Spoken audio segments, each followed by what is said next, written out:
What do you think is Parfit's major contribution? What do you think is the, because actually you said something about this because you thought originally, well, this is just obviously wrong. People can't believe this. And now the more you picked at it, you can see that it's at least real and important and hard to engage with. What would you say is his major contribution? And then what do you think he gets most wrong? They're the same things. Okay. Well, they're not really the same thing. So yeah, it's what you said before, which is that he's someone who is not only extremely clear-headed and thorough, but absolutely willing to bite the bullet. So what he does is he takes what was at that time very much the most popular and dominant. There were hardly any competitors. I mean, one or two outliers, but mostly everybody was a psychological. Everyone who worked on personal identity had a psychological theory of personal identity, and he takes it to its logical conclusion. Right? He says this is where it leads you, and so the way that works in just a few short steps is, I think, so the memory theory was problematic. What are we going to say about what sameness of consciousness is? People who revived the Lockean notion don't talk about sameness of consciousness. They talk about psychological continuity, and they give it all kinds of specificity. And what it amounts to, roughly, is you take psychological connections, and Parfit also lays this out very nicely. I mean, its precision and detail is very good. So, there are psychological connections between a memory and the experience remembered, and intention and the action that carries it out, or different moments of a belief or value or desire that remains the same. Those are psychological connections between the contents of consciousness at two different times, and not necessarily the contents of consciousness, because they don't have to be conscious, but psychological makeup at two different times. If you get enough of those, and you get an overlapping chain of them, so that, now I'm strongly connected psychologically to myself yesterday the day before, and so on, that can make me strongly psychologically connected or continuous with myself at age 10, even though I remember very little and have very little in common. So it's really the ship of Theseus thing. You're replacing the planks of your psychology gradually over time. That's what personal identity consists in. So roughly what makes me the same as some past person is that there are these overlapping chains of psychological connection. My psychology changes gradually, and so on. And then there are further considerations people add, like about the cause, that, they have to be caused in a particular way, and so on. I'm going to leave those aside for now. We can come back to them if you want to. So that's what psychological continuity is. That's the definition of personal identity. Well, then it turns out that once that's laid out in that detail, it doesn't look very compelling as a grounds for holding me responsible for what I did in the past, or for my caring about persisting in the future. And for just the reasons you said when you gave the Glover example about the teletransporter, the Star Trek-like transport machine, is that I can easily imagine someone who is psychologically connected to me now by having psychological makeup very like mine, or connected to mine over time in this way, with whom I'm not, I have no continuity of consciousness in the strong sense, in the sense that I thought was so important in Locke, that I really expect to experience what happens to her. So it isn't a comfort to know that, I'll be dissolved, but the evil neurosurgeon will, or will mess with my neighbor's brain so that she's psychologically continuous with me. And it also doesn't seem really very fair to hold her responsible for all those nasty things I did, or wrong things I said in my book, just because the evil neurosurgeon went in and messed with her brain. And any way that you try to fix that by saying, well, you have to have the same brain or something, runs afoul of the original Lockean intuition that sameness of substance can't do the work. That's why I don't think that helps.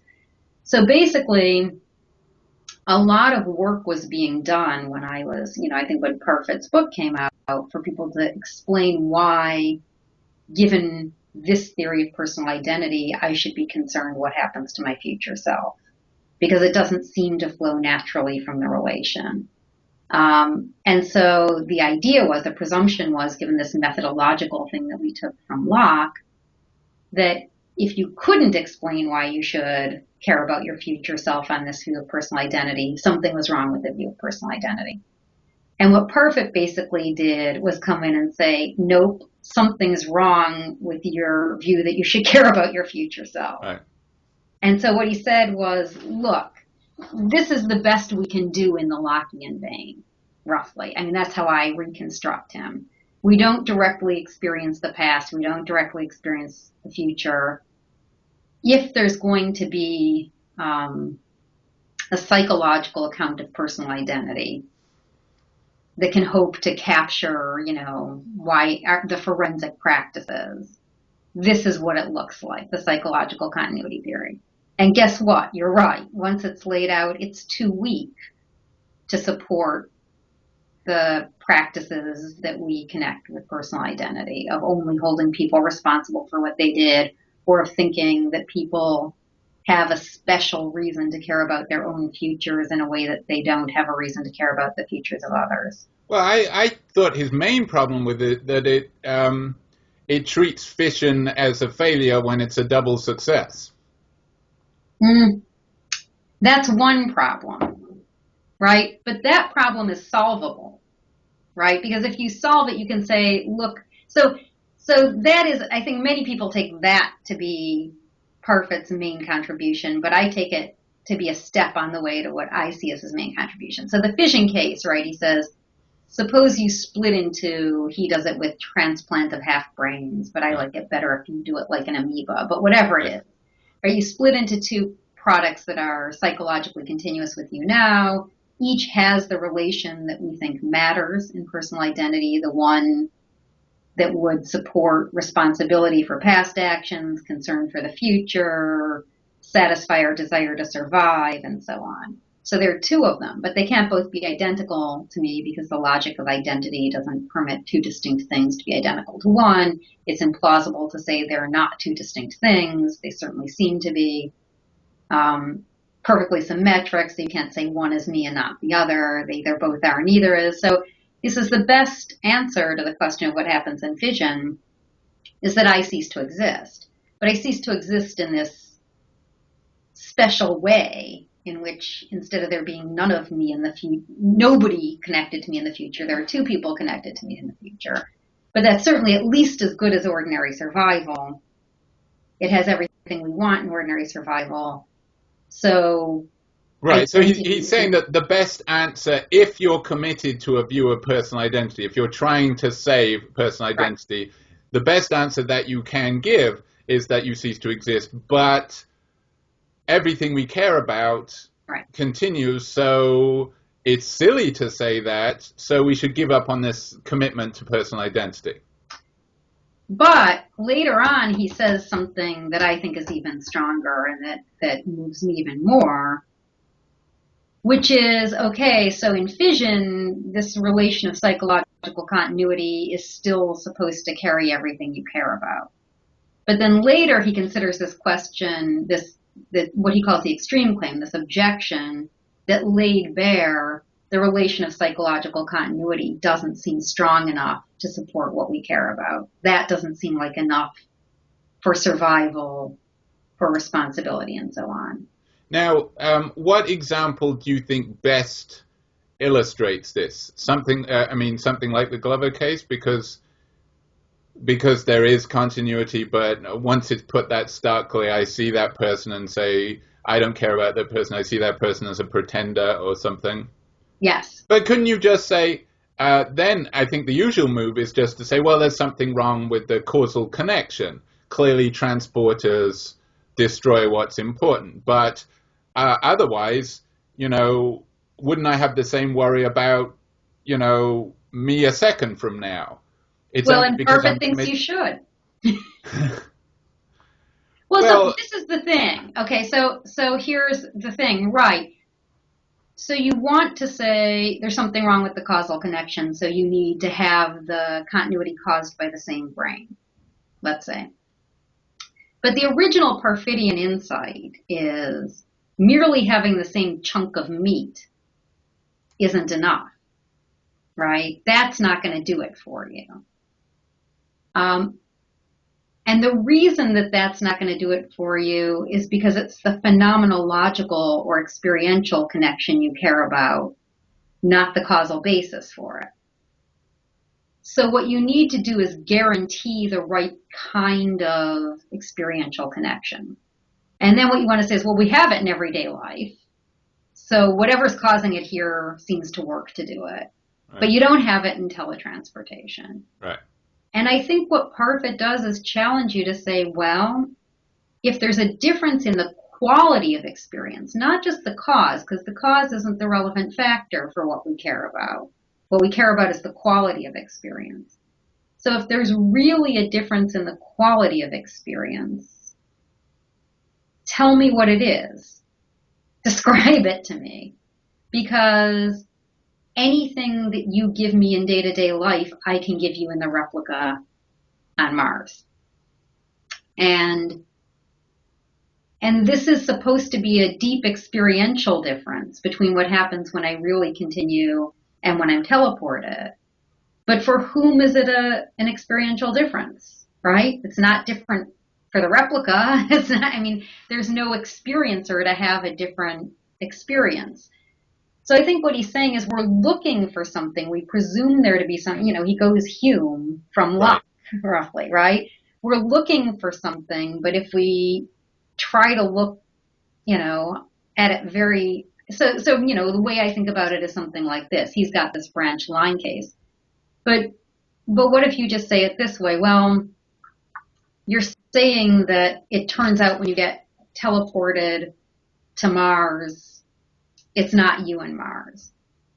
But suppose you fall asleep on the spaceship to Mars, right? And then you wake up. I mean, how do you know that's you, right? I mean, how do you know you weren't replaced by a replica in yours? I mean, well, you weren't replaced by a replica, but how do you know that the person who was there before? Right. So Blade Runner, gives a good example of, Rachel, who discovers that she is a replicant and didn't know it, and that memories she thought she had were not really her memories, and so on. See, I think there's a court case here. I think I always imagine this. If I had any talent as a writer, I would be working on this screenplay of where you have various competing descendants of an individual who are arguing for their share of the pie or something, their share of the property, or who gets to be married to the marriage partner, and they all think they have a claim, because I think Rachel, in some sense, has a valid claim to whatever goes along with the memories, because it's the memories of the niece of the robot manufacturer, right? And I'm assuming that she died. I'm going to assume that she died. So imagine she dies. And I think that Rachel should be able to make a legal case for, property or relationships because of these memories that she has. Right, but if you were the niece and you were dying and your uncle said, "Don't worry, I made Rachel," would that comfort you? Well, but in the same sense of a lot of hippies in the 60s turned into yuppies in the 80s, and if you'd shown the 60s, the hippies, the yuppies they would become, they would say, oh, God, I don't care to live if that's what I become. But that is what they became, wasn't it? Well, right, but that doesn't mean not caring to live and not living are not the same thing. So that would be getting the characterization and the re-identification issue. So anyway, that is what I think Parfit's. I mean, to me, I feel very strongly that Parfit,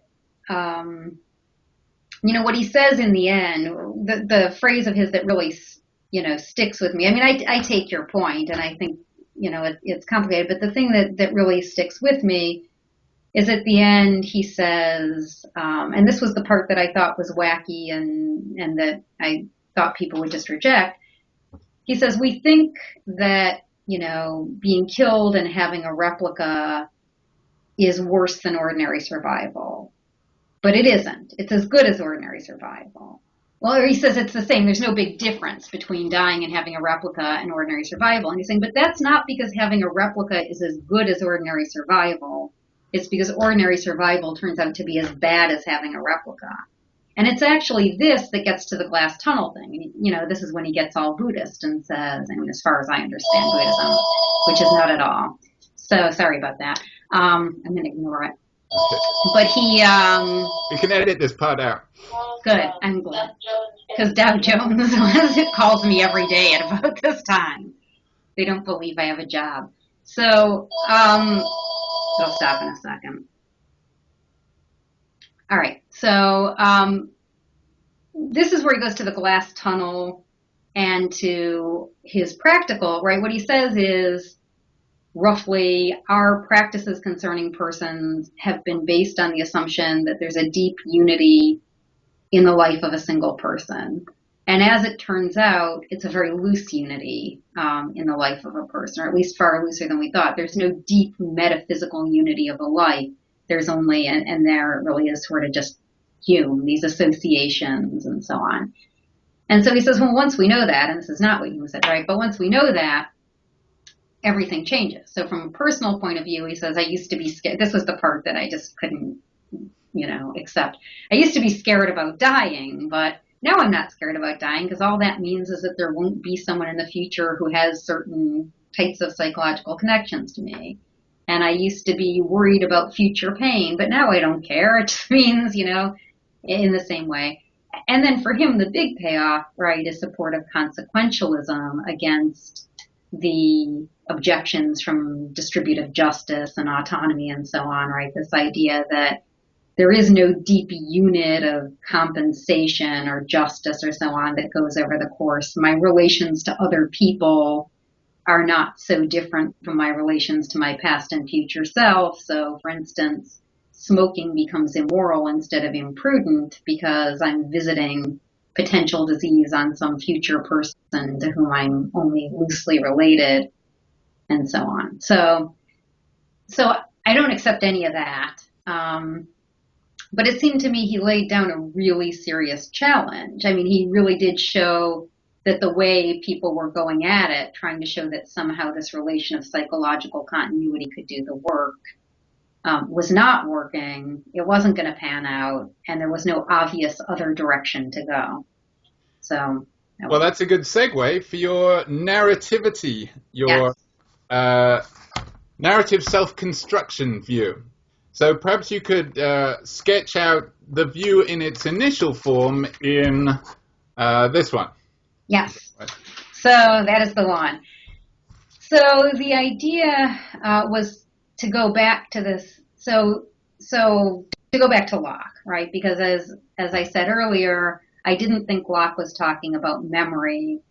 And because I didn't think Locke was talking about memory, I thought the way that the psychological continuity theory was built by starting with sort of a memory theory and then adding stuff to it and tweaking it a bit to turn it into something bigger wasn't going to get at what seemed so right in Locke.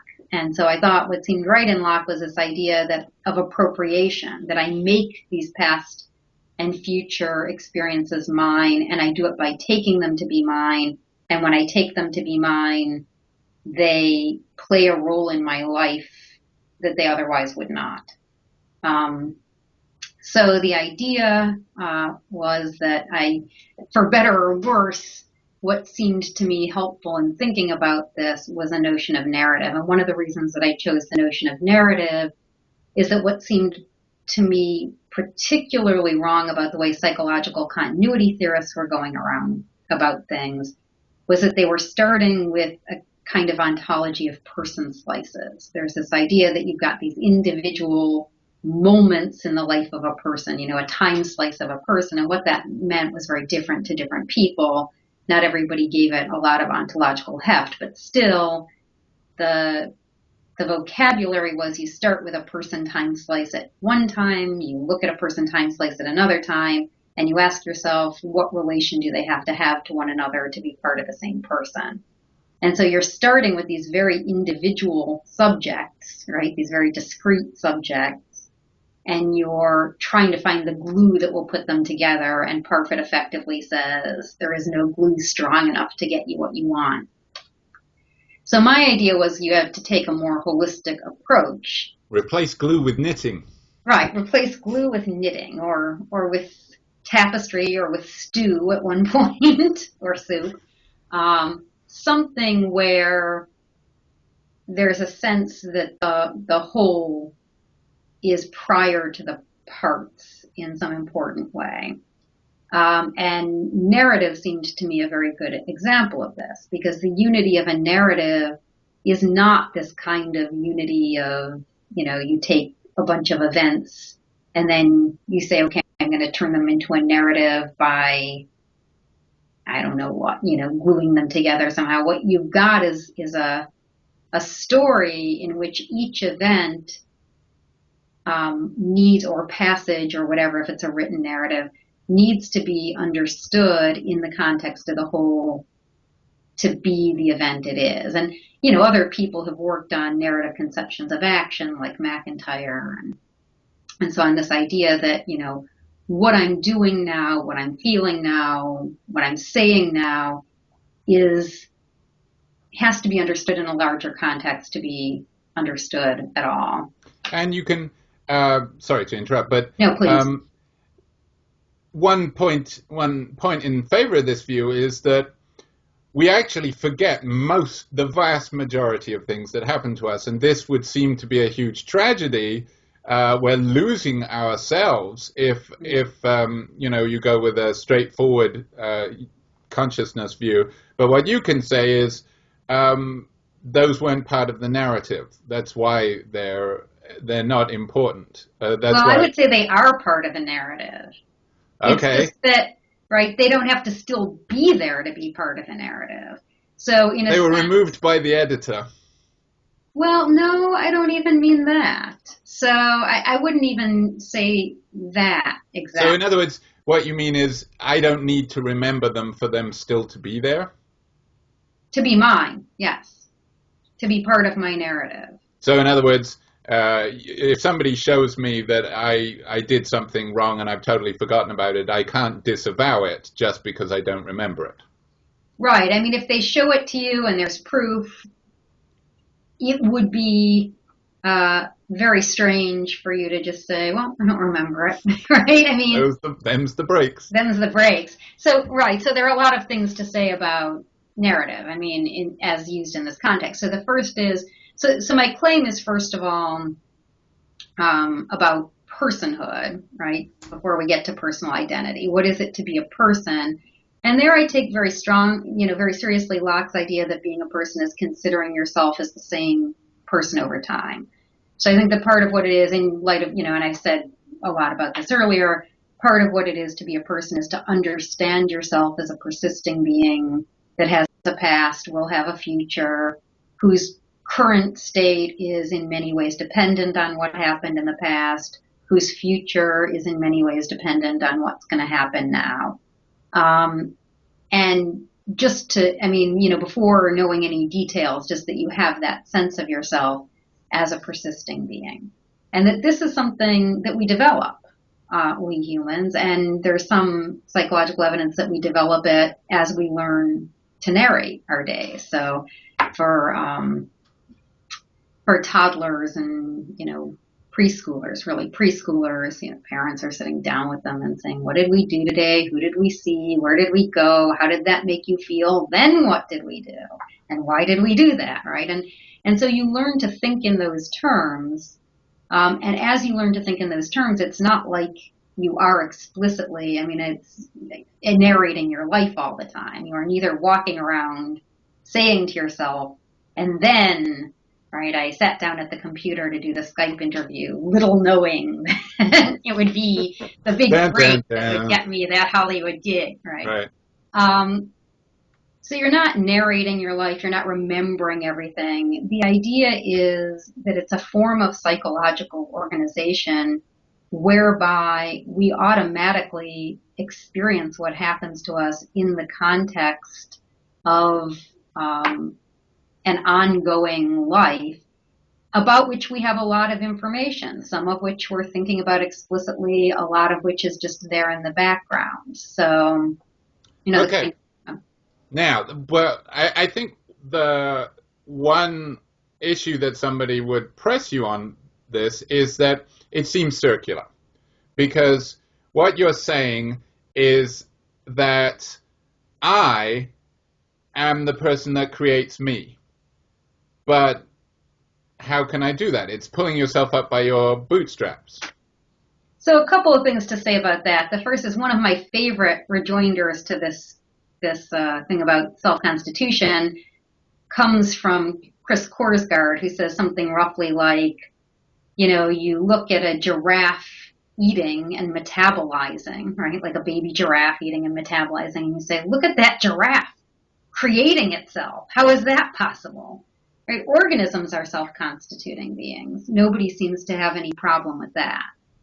So, but what you can still give a reductive account of that. You can say that there are parts of it that have to be in existence. That there comes a point at which you're not self-creating, obviously, because it was the giraffe's parents and just the biological processes that created it, and that's not really.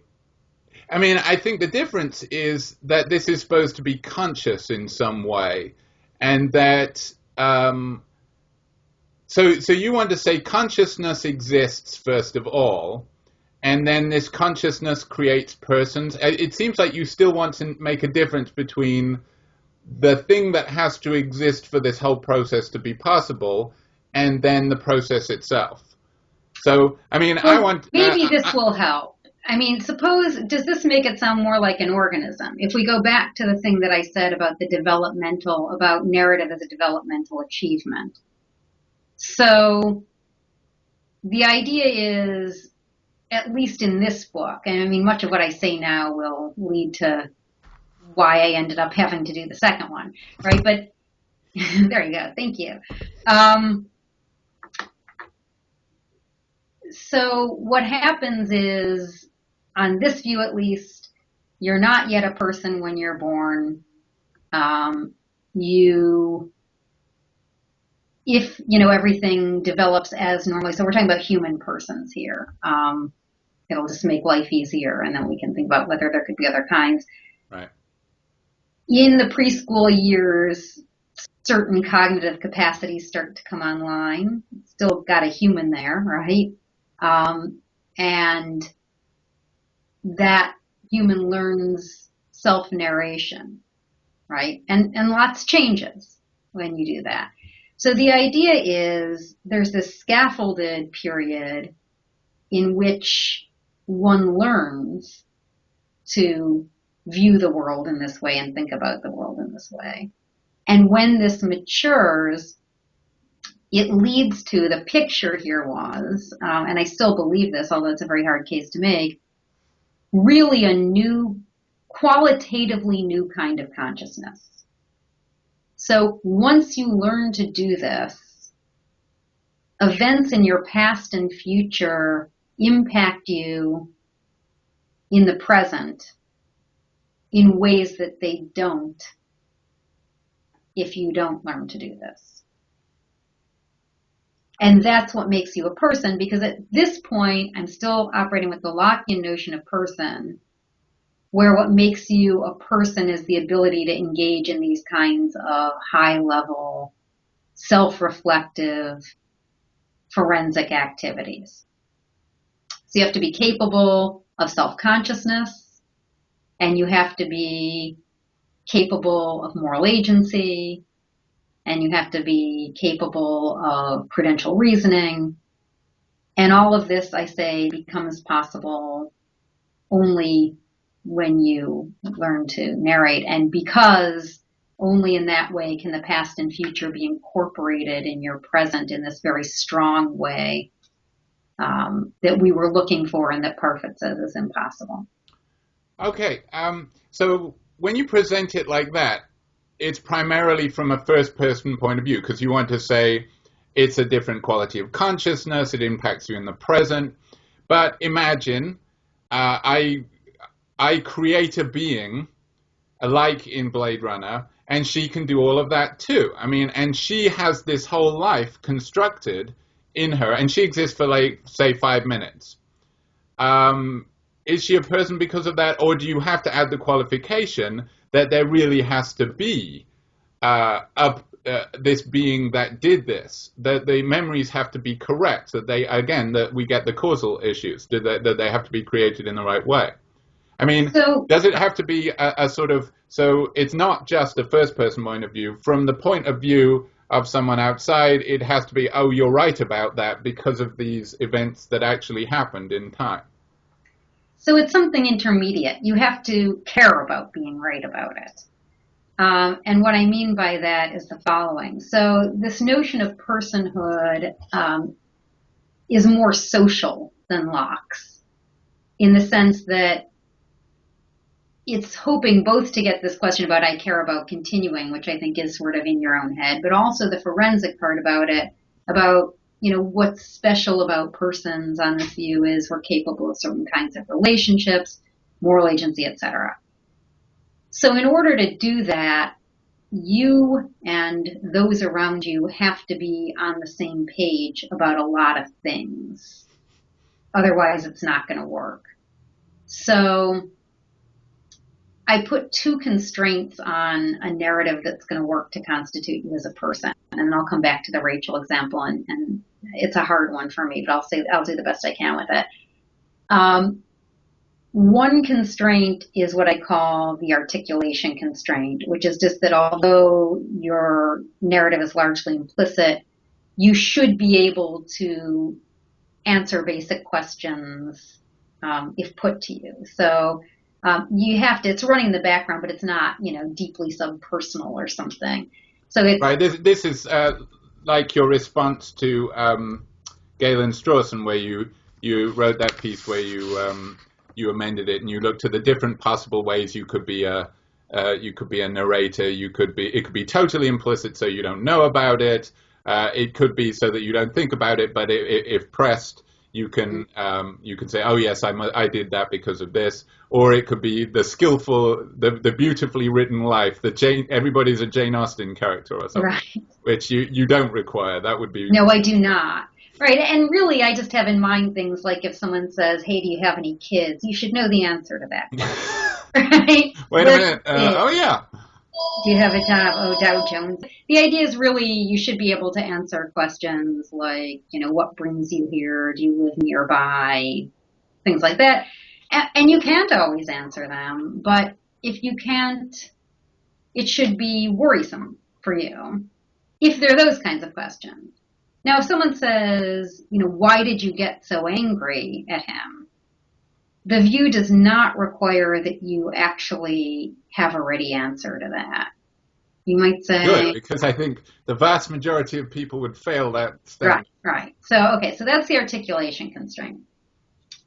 Then the reality constraint says that your narrative has to comport with the fundamental, basic, everyday sense of reality that's uncontroversial, or at least recognize a burden to do so. So what does that mean? It means if I tell you, no, I don't have to worry about how much time this is taking because I'm also, you know, in Paris shopping for my baguette, you have a right to say, well, how exactly are you doing that? And what does that mean? Or if I tell you, by the way, I'm Napoleon, you could say, well, how does that work? You know, how tall are you? And how do you know, are you married? Apparently he wasn't actually that short. That was a cruel calumny. I know, probably we're about the same height, I think. Or if I say, you know, I'm the president of the United States, or whatever, I break into David Letterman's house and tell him we're married, whatever, all of those things, there are sort of ways in which, right, I cannot construct a socially coherent narrative that includes those things. unless I have a really good story to tell. I mean, I might have a really good story to tell, and then we would, if it's a good enough story, then we might wonder what's going on and all ask questions. Will it Now, be good enough to convince David Letterman? I'll try. But the thing is, what I want to be clear on is what the view does not require is that I have to agree with everyone, say on whether I'm really smart or generous or beautiful or something, right? These are things that we all know people disagree on and take different perspectives on. And there are ways that we can argue about it, right? If I say I'm incredibly generous, you can challenge me and say, well, how much did you give to charity last year? How about when somebody asked you if they could, borrow your book and you said no or whatever? And I might have rationalizations, but we know that people rationalize. So it's not, I mean, the view does hold that I need to be responsive to these kinds of challenges, and I need to recognize that I should have a story to tell. And when there is no story to tell, I should recognize that as well.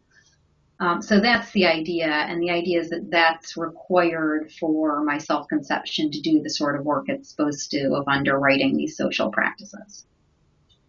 I still want to wonder if, see, I tried this analogy on you and you didn't like this one, where there's the self is the spider and the person is the web. Mm-hmm. And so something like the self, which is just this focus of consciousness, is responsible for spinning this narrative that is the self. And it sounds like you didn't want to put a wedge between the self and the person. I'm trying to remember what I was objecting. It was in passing. I don't know if you had a chance. Well, so I guess what I think is, I think the spider needs a lot of help to spin that web. I mean, maybe that's what I was talking about, is that in the real world, generating a narrative. So maybe we were talking about whether somebody could be completely removed from any social setting. And it's not really the spider doesn't have total control over the web. It sounds like with your social constraints on what narrative is allowed, you don't get to spin any web you want where you're married to David Letterman or you're the president of the United States. Right.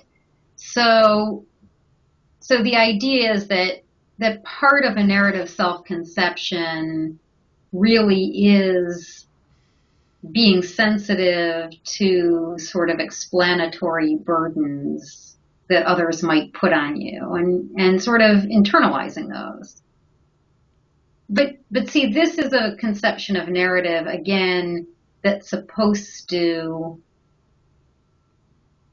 do the work that a lot of philosophers are trying to do about really explaining what I'm responsible for. So this is supposed to allow for the fact that if my narrative is too out of whack, maybe we don't hold me responsible for what's part of my narrative, or we don't really see it as attributable to me. I now think I was trying to do too much work with a single view, so partly I get into trouble there. But